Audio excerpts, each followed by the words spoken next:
Escrituras. Toda escritura divinamente inspirada é proveitosa para ensinar, para redarguir, para corrigir, para instruir em justiça, para que o homem de Deus seja perfeito e perfeitamente instruído para toda boa obra. Um verso que você já ouviu muitas vezes e que, acredito eu, não precisa nem de esforço exegético para você entender. Falar sobre as Escrituras é sempre preocupante para quem fala, pois é comum que o cristão que vem em um vídeo ouvir e assistir sobre as Escrituras venha atrás de identificação, de confirmar suas crenças e não de algo novo. Mas te convido aqui nestes minutos a baixar a guarda e, de coração e mente sendo guiados pelo Espírito de Deus, não ouvir algo novo, mas o óbvio. Óbvio esse que, infelizmente, por priorizar crenças pessoais da denominação da qual a pessoa frequenta, com a sua linha teológica, acaba ficando no oculto e não notado. Vamos aqui tentar não ser tão técnicos ao ponto de você não entender.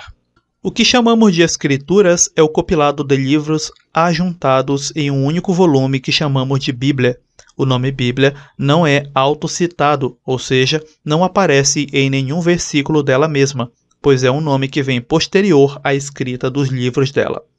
Nenhum homem de Deus que escreveu ou foi citado nas Escrituras usou a palavra Bíblia. Mas calma, isso aqui são apenas dados, não desqualifica as Escrituras nem o nome que damos a ela. No caso, Bíblia. Temos posições diversas no mundo cristão quando se fala da Bíblia ou Escrituras. Temos a posição de cristãos mais literalistas, que dizem ser a palavra de Deus, a Bíblia, desde o no princípio de Gênesis 1.1 até o amém de Apocalipse 22:21. Há até denominações, como a conhecida Voz da Verdade, que chegam a afirmar que a Bíblia é o próprio Deus, já que em João 1 diz que o Verbo, a palavra, era Deus no princípio de tudo. Há aqueles que também dizem que a Bíblia contém a palavra de Deus, ou seja, ela narra fatos históricos e tem palavras de Deus em vários momentos. Estes últimos não desqualificam a Bíblia como escritura inspirada, que fique bem claro. Independente de qual posição você adota, acredito que usa da Bíblia como régua para entender os planos de Deus para a humanidade que culminam na pessoa de Jesus, o Cristo, que é a referência a ser seguida. É necessário reforçar isso sempre, pois a Bíblia, o livro sagrado do cristianismo, na configuração que temos de Antigo e Novo Testamento, há o recorrente erro no meio evangélico de tentar replicar as ações dos homens e mulheres do Antigo Testamento para tentar alcançar do Senhor bênçãos parecidas. As pregações emocionadas de pregadores dizendo que o Senhor quer levantar Josué e Gideões e com seus 300 e Josés que foi de prisioneiro, a segunda em cadeia de comando. Esses fatos estão lá para nos mostrar a trajetória humana até o ápice, a plenitude dos tempos, o momento em que o Messias veio. Não estão lá para serem replicados, revividos pelos cristãos. Toda vez que alguém tentar voltar ao antigo rudimento da velha aliança, você torna a martirizar o Cristo expondo-o à vergonha, mostrando que a nova aliança de nada serve. Esse princípio é muito bem enfatizado na carta aos Hebreus entre os capítulos 6 e 10. Falando sobre a inspiração divina, já é exposto por nós aqui do Escola de Bereia, que não é como muitos cristãos pensam. Geralmente alguns irmãos acreditam de senso comum que as pessoas recebiam o conteúdo bíblico por algum tipo de download celestial e enquanto escreviam os livros estaria ela em algum tipo de nível espiritual muito elevado. Não é difícil encontrar irmãos que acham que quando o escritor bíblico escrevia, ele estava tomado por algum tipo de transe nos mesmos moldes dos pentecostais. Era de formas diferentes que se registravam o que chamamos de escrituras. João, o autor de Apocalipse, recebe o conteúdo daquele livro por revelação, vendo e ouvindo o que ele escreveria. Lucas escreve seu evangelho pesquisando e tomando nota dos testemunhos daqueles que viram Jesus realizar e anunciar.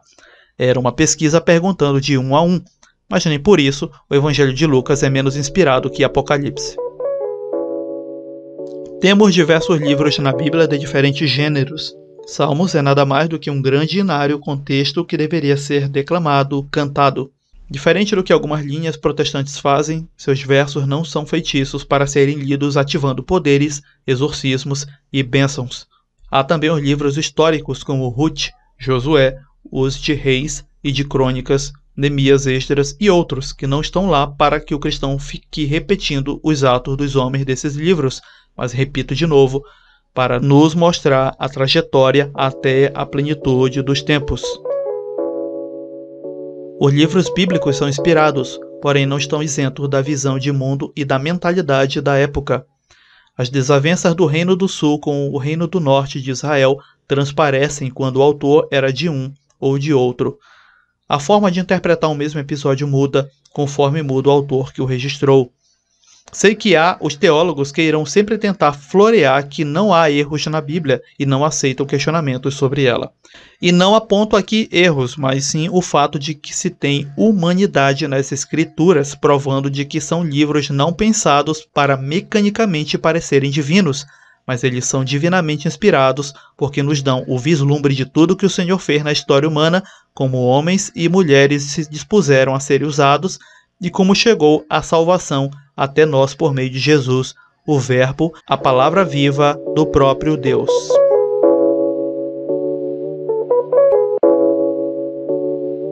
Bem, é isso, meus irmãos.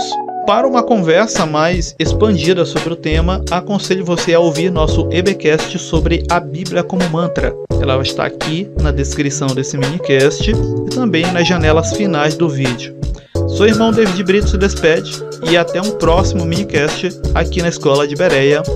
Graça e paz.